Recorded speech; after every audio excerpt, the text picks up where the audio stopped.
beautiful souls, this is Alice Slova, and today we are embarking on a culinary journey to the heart of Russia to discover one of the most iconic soups known worldwide, the legendary borscht.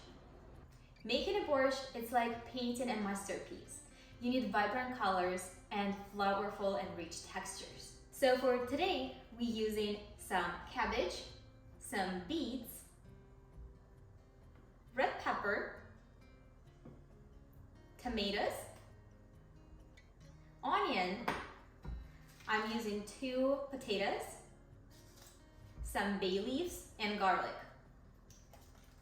For our seasoning, we will use salt and pepper, ground red pepper, beef bouillon, a tablespoon of white vinegar, and tomato sauce, and pork. To start, we have our half full pot of water, and we will put pork in it, a tablespoon of salt, and a half of the onion. You can use the whole onion, and you can, or you can use half, or you can also chop it and put it in the soup separately. But I prefer to make a bouillon with half of the onion.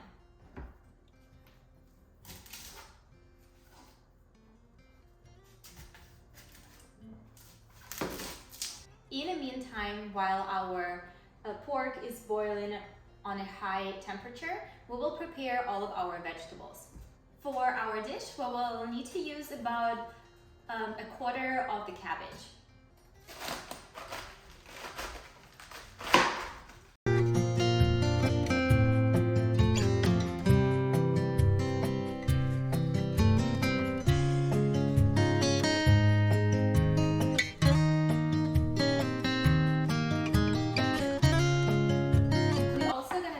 Some pepper in a small cubes. The smaller you grind everything, the better texture will be in your soup. So try to make and chop everything in like smaller, tiny pieces. Don't make it like it's a paste, but just like tiny pieces.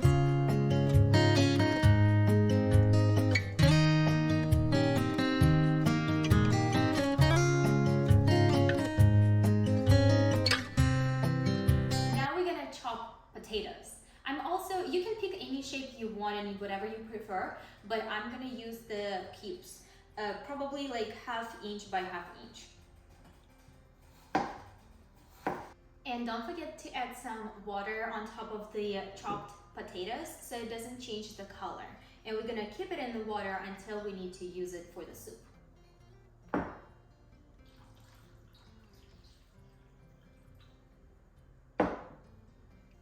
Next step, we're gonna grate the beets.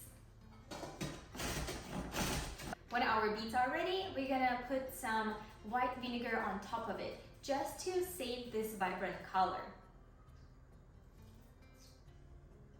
And you wanna mix it slightly. Next, we're gonna chop some garlic. I'm gonna use like a special tool just to chop it very fine, but you can mince it and chop it with a knife. Next step, we're gonna remove the skin from our tomatoes, and the best and like easiest way is to shock it with the hot temperature water. In our case, we're gonna use our bouillon, and to remove the skin easily, we will just slice the tomato slightly and make this little scratches on their skin, and I'm just gonna drop it in the bowl of water.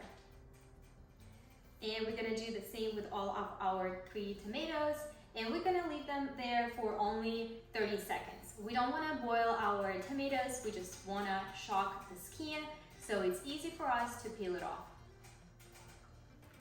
30 seconds have passed, and we're gonna remove our tomatoes. You can see how the skin is already peeling off, so that's the good sign that it's already ready to be removed. And now we will remove the skin using the knife. Just be careful, since it's just from the hot water, it's hot. When tomatoes are skinless, we're gonna grate them with using our tool.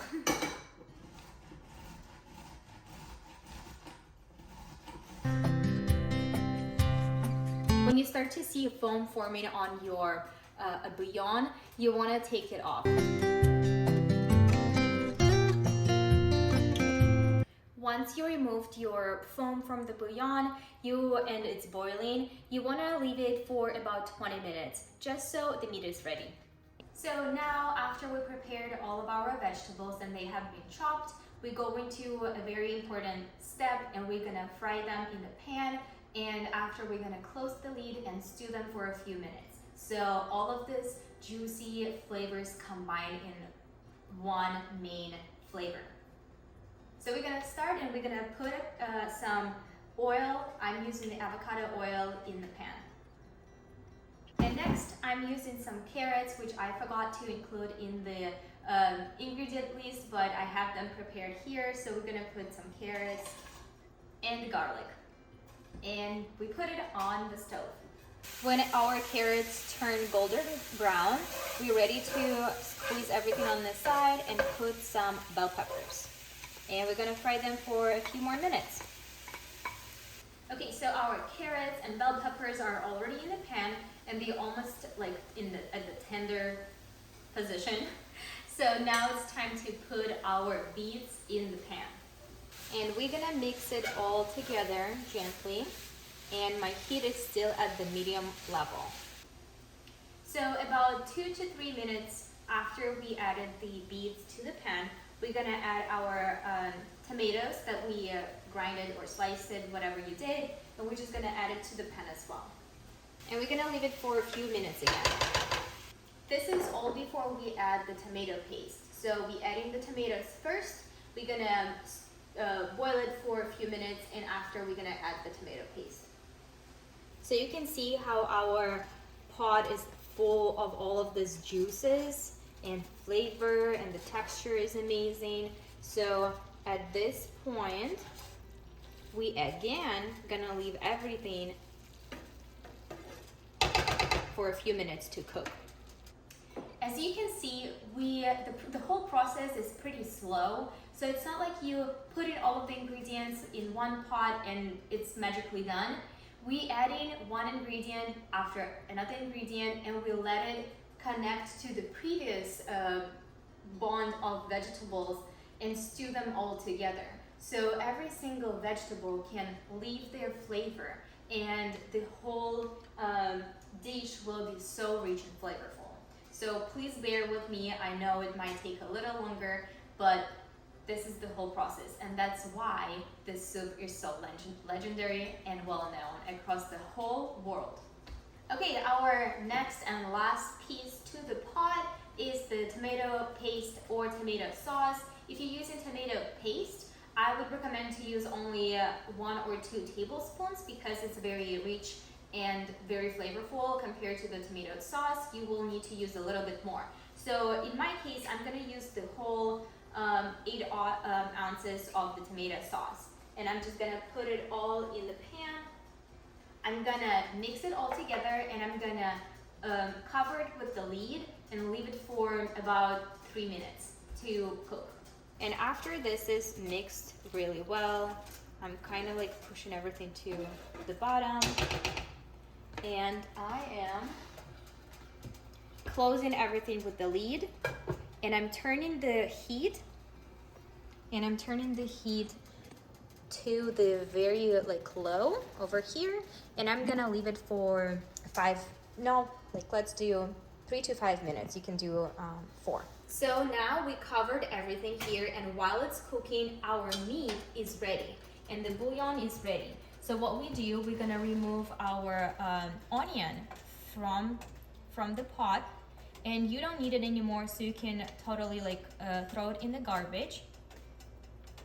And we're gonna remove meat as well, so we will chop it afterwards. So you will probably notice when you were making a bouillon with your beef or pork, some water will disappear, and it's basically a little less than when you put it in the first place. So at this point, when I remove our pork and onion, I'm gonna add some boiled water back into the pot and bring it to the boil. So now our stock is boiling, so we're gonna add some cabbage. into it, and we are gonna leave it only for like literally a minute. Adding some cabbage into the boiling water, but it's not supposed to boil very hardly. You will probably notice that when you add one of the ingredients to the bowl, even though it was boiling before, it stopped boiling. It's because you reduced the temperature of the water. So we only add in next ingredient when the water start to boil again. So we added cabbage, it stopped boiling, and in a few minutes it started boiling again. So now it's time to add our potatoes. In the meanwhile, while everything is cooking, we're gonna chop our pork or whatever meat you prefer. Again, just use the shape, whatever you prefer. Some people like it to be like very large pieces. I like it to be like small cubes. 1 by 1 inch or even less. And also I prefer less meat in my soup, but originally it's supposed to be a little more. So whatever you like, just add it on. It can be a lot of meat in the soup. And we're adding the meat back to the pot so it continues cooking. And now we're finally ready to combine our stewed vegetables to the pot, where we, at this moment, we have, as a reminder for everybody, cabbage, potatoes, and a beef or pork to your choice. And now we're gonna combine it and bring everything to the boil. And you're gonna notice the color of the soup immediately changing. That's amazing. This is my personally favorite part. Combining beets and vegetables to the pot. Do you guys remember that we used some white vinegar to keep our beets color? So now we need to use the key ingredient that a lot of people are not including to the soup. And that's why their soup is not as flavorful as in an original version. So this key ingredient is sugar. We will only need 1 teaspoon, but that's a very important step that no one wants to skip. So we add in 1 teaspoon to the soup, and don't be scared. It's not gonna change anything, and your soup is not gonna taste sugary or sweet. It's just to balance all of the flavors. And besides that, we're gonna sprinkle some black pepper and red pepper into the soup as well. I'm also gonna use a few cubes of the chicken bouillon. So I have 1 for beef, but if you only have chicken, it's also gonna work. And the last piece, we're gonna add a few bay leaves to the soup. After you added all of the seasonings, make sure you taste it, just so you make sure you like it. And to understand when it's done, you wanna find a piece of potato and taste it. So when it's tender, it's a sign that it's done. If it's not tender, you wanna keep it on the stove for a few minutes. Well done, guys. The borscht is ready. And originally it's served with the rye bread, sour cream, and a sprinkle of scallions and dill. You can add some fresh garlic as well if you want. Bon appetit!